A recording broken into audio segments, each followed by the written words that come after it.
સંન્યાસઃ કર્મયોગઃ ચ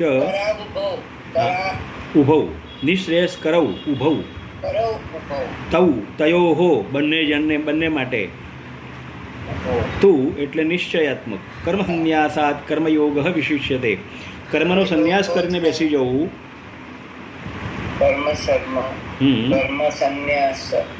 જી કર્મ સંન્યાસ કરીને બેસી જવું એના કરતાં તો કર્મયોગ જ વિશિષ્ય છે, વિશિષ્ટ છે. ઘણા લોકો એવી રીતે આવે છે સંન્યાસ લેવા માટે, સંન્યાસ લઈ અને પછી કર્મથી દૂર થઈ જાય છે. અને પ્રકૃતિ તો પોતાના કર્મ કરાયા વગર છોડતી તો છે જ નહીં. પ્રકૃતિ પ્રદત્ત જે કાર્યો છે એ તો થયા જ કરે છે, એમાં કંઈ સંન્યાસીપણું છે જ નહીં.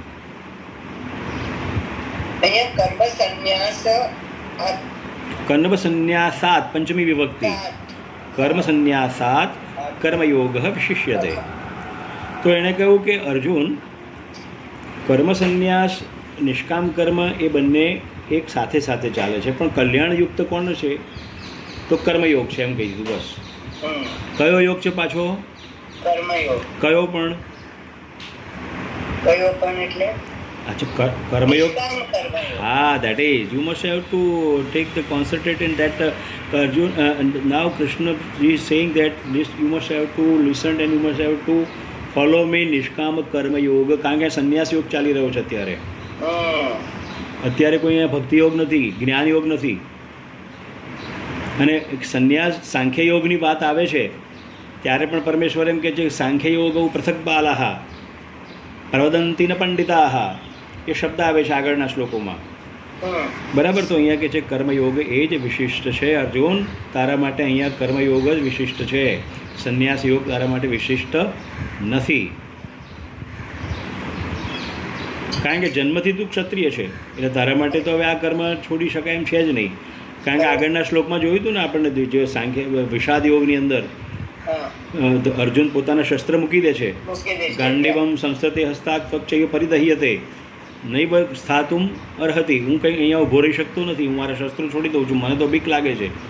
રોમહર્ષ જાય ત્યાં બધું જોઈ જઈને મને બીક લાગી જાય છે પ્રભુ. એટલે ભગવાન એને કહે છે કે ભાઈ, ચાતુર્વર્ણ્યમ મયા સૃષ્ટમ ગુણ કર્મ વિભાગશઃ, મેં ચાર વર્ણની ઉત્પત્તિ કરી છે, મારા દ્વારા પ્રગટ થયેલી છે. અને એમાં તું ક્ષત્રિય છે. બ્રાહ્મણોએ તો જ્ઞાન પ્રાપ્ત કરવું, યજ્ઞ કરવો, યજ્ઞ કરાવવું, દાન દેવું, દાન લેવું, એ બધું મેં બ્રહ્મકર્મ સ્વભાવમાં કર્યું. અને ક્ષત્રિયો માટે તો મેં યુદ્ધની વાત કરી છે, એટલે તારે તું શસ્ત્ર છોડી શકીશ નહીં. ગઈ વખતની વાત આવી ને અહીંયા, એટલે એ જ કર્મ સંન્યાસ યોગ આવ્યો. જો કર્મની અંદર તું શ્રેષ્ઠ છે એટલા માટે તું તારા જે ધર્મથી જન્મથી જે તને મળ્યું છે એ તારે કરવું પડશે. હવે પાછો પ્રશ્ન છે, ભગવાન એમ કહે છે કે નેયઃ સ નિત્ય સંન્યાસી યો ન દ્વેષ્ટિ તન કાંક્ષતિ નિર્દ્વંદો હિ મહાબાહો સુખમ બંધાત પ્રમોચ્યતે. બરાબર, બહુ સરસ વાત કરી. નેહ સ નિત્ય સંન્યાસી, એને જ આપણે સંન્યાસ મારજે તું બસ. કેવો? ન દ્વેષ્ટિ ન શોચતી ન કાંક્ષતી, કોઈ અપેક્ષા રાખતો નથી, કોઈનાથી દ્વેષ નથી કરતો. હા, નિર્દ્વંદ છે, કોઈ એની પાસે કોઈ દ્વંદ નથી. આ મારું, આ તારું, આ પેલાનું, ઓલું તેલું, એની પાસે કોઈ દ્વંદ જ નથી. એની પાસે બેસી જાય છે શાંતિથી. કોમ એ લોક કલ્યાણ માટે ફક્ત એ સંન્યાસ ધારણ કરે છે. એ લોકો કોણ? એ સંન્યાસીઓ. અને એને તું જો આવું કરતો હોય તો તને પણ સંન્યાસી હું માનું છું. આપણે જો પણ આ પ્રમાણે વર્તન કરીએ તો પણ આપણે એક સંન્યાસીના સ્વરૂપે જીવન જીવી રહ્યા છે એવું પરમેશ્વર સિદ્ધ કરવા માગે છે અહીંયા ગૃહસ્થીઓ માટે પણ એ બહુ જ ક્લિષ્ટકર છે. જલ્દી તે કંઈ થઈ શકે નહીં. પણ જીવન જીવવા માટે જો તમે આ રીતે પ્રયત્ન કરો તો પરમેશ્વર એમ કહે છે, હે મહાબાહો સુખમ બંધાત પ્રમુચ્યતે, કોઈ પણ બંધનથી એને હું મુક્ત કરી દઉં છું.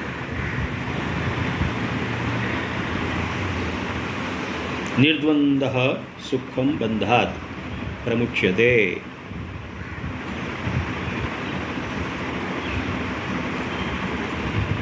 કોઈ પણ અપેક્ષા તો સંન્યાસીઓ વાસ્તવમાં અપેક્ષા રાખતા નથી. વાત સાચી જ છે, ખોટી તો નથી. પણ એ લોકસંગ્રહની જ્યારે સેવા કરવા પ્રવૃત્ત થાય છે ત્યારે પણ એને એ અપેક્ષાઓ જે છે ધનની અને બીજી કોઈ અપેક્ષાઓની જરૂર પડે છે, પણ એ પોતે શેમાં કન્વર્ટ કરે છે? લોકસંગ્રહાર્થે બરાબર. લોક સંગ્રહના માટે તે પોતાના પ્રાપ્ત વસ્તુઓનો ઉપયોગ કરે છે. આ વસ્તુ આવી અહીંયા.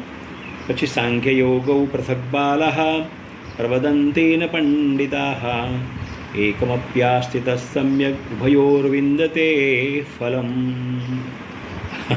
અને ઉપર કયા પ્રમાણે હવે સંન્યાસ અને નિષ્કર્મ યોગની વાત થઈ એટલે અલગ અલગ વસ્તુઓ પાછી આવશે. કેમ? એક તો કહે છે કે ભાઈ પેલા સાંખ્ય યોગવાળા છે ને એ તો બ્રહ્મની ઉપાસના કરીને બેસી જાય છે બ્રહ્મ સુધી, અને એને એમ જ લાગે છે કે સર્વમ ખલું ઇદમ બ્રહ્મ, કોઈ દુશ્મન નથી, કોઈ દ્વેષ નથી, કશું છે જ નહીં. હું પરમેશ્વરનો અંશ છું અને મને એટલી ખબર છે અને મારે પરમેશ્વરને મળવું છે. એ સાંખ્ય યોગ સુધી આવે છે. હવે એ સાંખ્ય યોગની વાત તમારી સાથે અર્જુન રજૂ કરું અત્યારે તો તું તો આ બધાને મારીશ જ નહીં. બાલાહ અહીંયા શબ્દ આપ્યો છે પૃથક બાલાહ, બાળકની માફક. પૃથક એટલે અલગ વાત કરવી. સાંખ્ય યોગની અંદર ઘણી વસ્તુ એવી આવે છે કે બહુ જ પરમેશ્વરની નજીક હોવા છતાં પણ જો તમે ગૃહસ્થાશ્રમી છો અને ગૃહસ્થાશ્રમની અંદર જે તમારા કર્મ છે એમાંથી જો છૂટી જાઓ તો એ તમને બ્રહ્મ તો પ્રાપ્તિ થાય જ નહીં. પણ એ તમે એટલા લેવલે કેવી રીતે પહોંચી શકો કે ઇદમ સર્વમ ખલુ ઇદમ બ્રહ્મ. વાત તો સાચી છે, ખોટી નથી એમાં, પણ એ દ્રષ્ટિ આવ્યા પછી તમે કંઈ સંસારમાં રહી શકો નહીં પૂર્ણ રીતે. કેવી રીતે રહી શકાય? તમારું એક સ્થાન જ એવું ઊંચું આવે છે કે તમારા ઘર પરિસ્થિતિની અંદર તમને એ વૈરાગ્ય એવો આવે કે તમે તમારા ઘરની અંદર સ્થિર થઈ શકો જ નહીં. ગ્રસ્ત હા, પણ એટલા માટે જ કહે છે કે તું અહીંયા મારે તને જ્ઞાન અર્જુન આપવું છે, આપણને આપી રહ્યા પરમેશ્વર કે સંન્યાસ અને કર્મની અંદર કર્મયોગ સિદ્ધ ઉત્તમ છે. સંન્યાસ યોગ સારો છે પણ એ યોગીઓ માટે સારો છે, પણ એ કેવા યોગીઓ કે જે લોક સંગ્રહાર્થે પણ કર્મ કરતા રહે છે. જો તમને એક દાખલો આપું છું, જ્યારે પંડિતો આપણને યજ્ઞ ઇત્યાદિ કરાવે છે ત્યારે એક તો આપણે અપેક્ષાઓ વસ્તુ પ્રાપ્ત કરવા માટે યજ્ઞ કરતા હોઈએ છીએ કે ભાઈ ધનધાન્યની સિદ્ધિ પ્રાપ્તિ થાય, શરીરની સુખની પ્રાપ્તિ થાય, મારા કુટુંબીજનોને પ્રાપ્ત થાય, મારા પિતૃઓનો મોક્ષ થાય. આ બધા સંસ્કારો આવે છે એની અંદર, અને સંકલ્પ પણ આવે છે, અને બ્રાહ્મણો એ પ્રમાણે મંત્ર પણ બોલે છે, અને બધું થાય છે. રાઈટ? તો એ જે વસ્તુ છે એ આપણને ગૃહસ્થાશ્રમીઓ માટે ઉપયોગી છે, જરૂરી પણ છે, એના વગર જીવી શકાય પણ નહીં. રાઈટ? તો અહીંયા સંન્યાસીઓ એ પ્રકારની અપેક્ષા નથી રાખતા. સંન્યાસી શું કહે છે? ઇદમ ન મમ, એમ સંકલ્પ લે છે. ઇદમ ન મમ, આ મારું કંઈ નથી અને મારે કંઈ જોઈતું નથી. આ લોક સંગ્રહાર્થે ઇદમ અજ્ઞં કરીશીએ એ યજ્ઞ કરે છે. આપણને એમ લાગે તો આપણી માફક યજ્ઞ કરી રહ્યા છીએ આહુતિ આપીને, પણ ના, એ આપણી પાસે કંઈ ઇન્દ્રની પાસે વર્ષા કે ધન ધાન્યની વૃદ્ધિ કરવા માટે માગતા જ નથી. એ તો એમ કહે છે પરજન્યો વર્ષતુ ફલવત્યૌષધયઃ પચ્યંતામ યોગક્ષેમ ન કલ્પંતામ. હે પરમેશ્વર, શું કહે છે? પર્જન્ય વરસતું, આ પૃથ્વી ઉપર પર્જન્ય એટલે વરસાદ બહુ સારી રીતે વરસતો રહે, અતિવૃષ્ટિ ન થાય. હવે તો અતિવૃષ્ટિ બહુ થવા માંડી, પણ પરમેશ્વરને પ્રાર્થના કરો તો અતિવૃષ્ટિ ઓછી પણ થાય. હા, પર્જન્ય ફલ.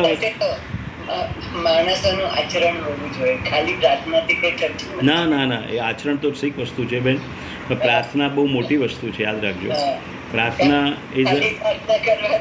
ના, પરમેશ્વરને અગર આર્દ્ર હૃદયથી જો પ્રાર્થના કરો તો એ તમારી સિદ્ધ થાય છે, એ વસ્તુ પણ હકીકત છે.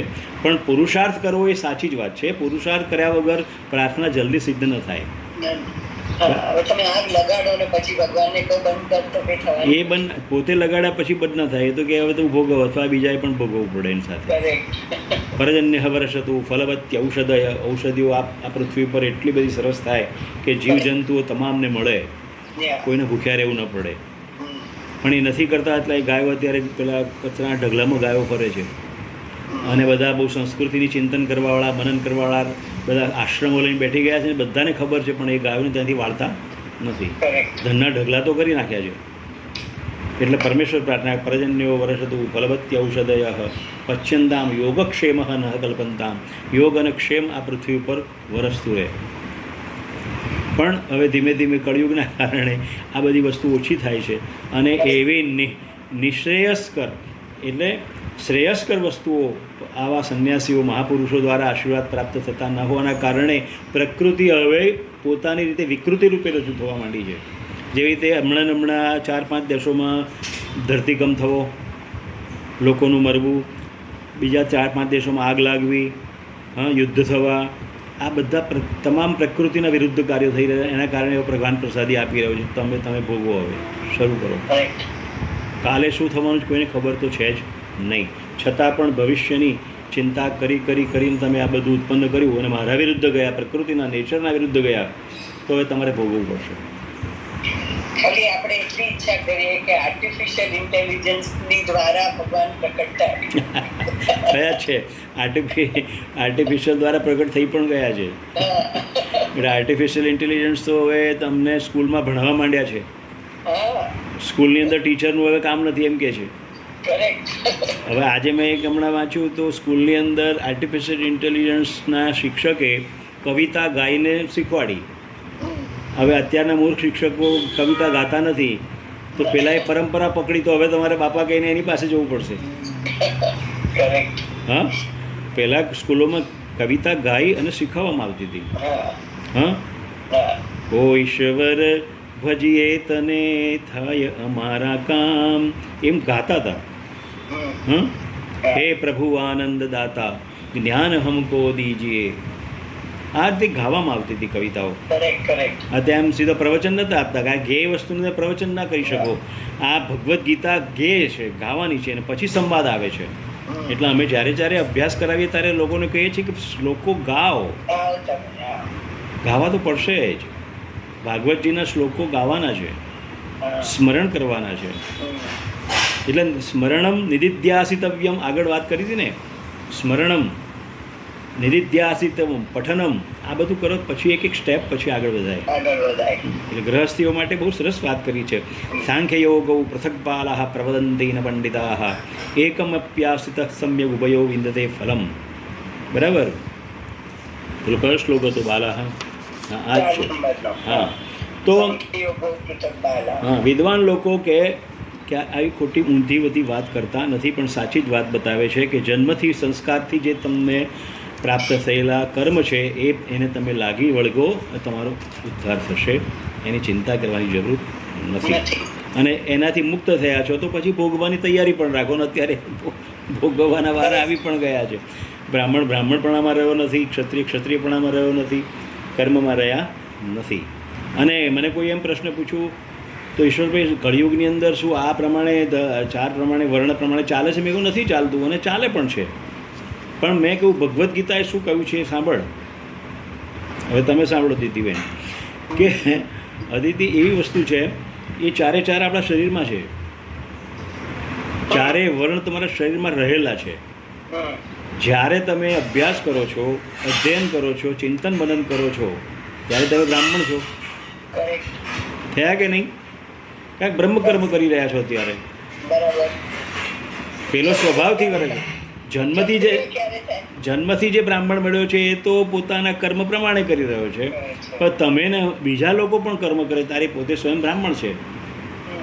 એટલે કંઈ એવી જરૂર નથી કે બ્રાહ્મણને એકલાને ખોળવા જવું પડે પછી કળિયુગમાં. હા, અને મળી જાય તો ઠીક છે. સાચા ઈશ્વર પુરોહિત કે બીજા પુરોહિત મળી જાય તો સારી વાત છે, બાકી તો પછી અંદર જ બેઠેલા છે. લાગી જાઓ તમે. પછી બ્રહ્મકર્મ સ્વભાવજન થયું, પછી કહે છે કે પછી ઉઠીને બિઝનેસ કરવા જાય છે, વૈશ્ય થઈ જાય છે, કંપનીમાં જાય છે. આટલું તમારે આટલામાં કરવાનું, પેલાને આટલા ઓર્ડર આપવાના છે ને પેલી કેમિકલ અહીં વાપરવાનું છે ને આ ને તે હો હા કરી મૂકીને આટલું તમારે બિઝનેસ કરવાનો છે, તો તમે વૈશ્ય થયા કે નહીં? અચ્છા, હા, ઘરમાં આવીને કામ કરો. હા, તો શુદ્ર થયા. તો કંઈ નાના થઈ ગયા તમે? તો શરીર કંઈ ક્ષત્રિય એટ માટે કે તમારે જ્યારે આ 3 વસ્તુ તમારાથી વિરુદ્ધ થાય ત્યારે લડવા જાઓ છો કે પોસિબલ જ નથી, હું તો કરીશ જ આ, ત્યારે તમે ક્ષત્રિય થઈ જાઓ છો. હા, બ્રહ્મકર્મ કરીશ, તું કોણ રોકવાવાળો મને? તમારા ઘરની અંદર તમને કોઈ કહે કે હવે તમે દેતી આટલા વર્ષ થયા અને શું હવે તમે આમાં વળગ્યા છો, તો કે જા જા તું તારું કામ કર, મને ભગવદ્ ગીતા વાંચવી છે, તો એ તમે ક્ષત્રિય થઈ ગયા કહીએ. Get lost from your, I don't want to listen to you, I will do my work and I am interested in all this Vedas, Upanishads and Bhagavad Gita and Ishwarbai Purohit and Acharyas, and I will discuss with them and I will find out what is the tattva of what he has given the knowledge. Correct. Krishna Bhagwan has given before 5 years, 5,000 years. Yes. Then we must have to. તો પછી એ તમે ક્ષત્રિય થયા કે નહીં? તમને નથી ગમતું એનો વિરોધ કર્યો, દેટ ઇઝ ક્ષત્રિયપણું. રાષ્ટ્ર માટે પ્રશ્નો આવે તારે કહ્યું કે નહીં નરેન્દ્ર મોદી સારું કરે છે, ખબરદાર પેલા લોકોની પાસે ગયા છો તો ખોટી વાત નહીં કરવી તમારે, આમ તેમ તમે કેટલો વિરોધ કરવા જાઓ છો. ક્ષત્રિયપણું આવી ગયું કે નહીં? અરે સામાન્ય સોસાયટીની સભામાં બેસીને પણ ક્યારેક વિરોધ કરવામાં આવે છે, જરૂર પડે છે. ખોટું કરતો હોય તો એને કહેવાનું છે કે આમ ન કરાય, હવે આ રીતે ચાલે જ નહીં, હું તમને આની અંદર સાથ નહીં આપું, આની અંદર આટલા પર્સન્ટેજ આ રીતે વર્ક કરશો તો આનું રિઝલ્ટ તમને થશે, નહીં તો otherwise I don't want to attend this nonsense meeting. Then that is એને ક્રોધ નથી કહેવાતો, ક્રોધ નથી કહેવાતો, પણ એક હા એ તમારું ક્ષત્રિયપણું છે.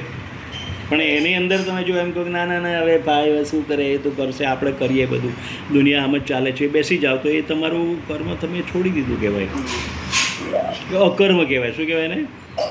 ન કર્મ કરવા જેવું તમે અકર્મ કર્યું. That is the for dharma, for વર્ણાસ, that is in our body, but when they coming then we must have to follow that type. મંદિરમાં જવું, શાંતિ રાખવી, વિચાર કરવો, સત્કર્મ કરવા, એ ચારે ચાર વર્ણ તમારી અંદર મેં કોઈ રહેલા છે. તો બહુ રાજી થઈ ગયા મને કે આ તો બહુ મજા આવી ગઈ પુરોહિત સાહેબ. તો મેં કહ્યું એમાં હું નથી કહેતો, આ તો ભગવદ્ ગીતાને આપણા ગ્રંથોમાં અને શાસ્ત્રોમાં વાત કરેલી છે, અને ખાસ કરીને કળિયુગને આ લાગુ પડે છે. કારણ કે ઘણી વખત તમે જુઓ કે યજ્ઞ ચાલતા હોય તો બ્રાહ્મણો અથવા બીજા કોઈ વેદના ઉપનિષદ બેઠા હોય તે એમની પોતાની રીતે કર્મ કરતા હોય તો જાણકારને ખબર પડી જાય કે અહીંયા ખોટું ગડબડ કરી ચાલી રહ્યું છે, ત્યારે એને દુઃખ થાય છે. એટલે કે જે સાંખ્ય યોગૌ પૃથક બાલાહ પ્રવદંતી ન પંડિતાહ એકમપ્યાસ્થિત સમ્યક ઉભયોર વિંદતે ફલમ. સારામાં સારું જો ફળ પ્રાપ્ત કરવું હોય તો તને જે કર્મ શ્રેષ્ઠ છે, મળ્યું છે, એ તું કર, જેથી કરીને તું સિદ્ધિ પ્રાપ્ત કરીશ. યત્સાંખ્યૈ પ્રાપ્યતે સ્થાનમ તદ યોગૈરપી ગમ્યતે. જો કેવી સરસ વાત કરી, જે સાંખ્ય શાસ્ત્રમાં જ્ઞાન કહેલું છે તે તને યોગૈરપી ગમ્યતે. યોગ કરતા હોય તો નિષ્કામ કર્મ યોગ કરો એમ કહ્યું. દરેક વસ્તુને ભગવાન યોગ સુધી લઈ આવે છે, ધ્યાન રાખજો. કર્મ કરો તો કર્મને પણ એમ જ કહે છે કે કર્મયોગ પ્રમાણે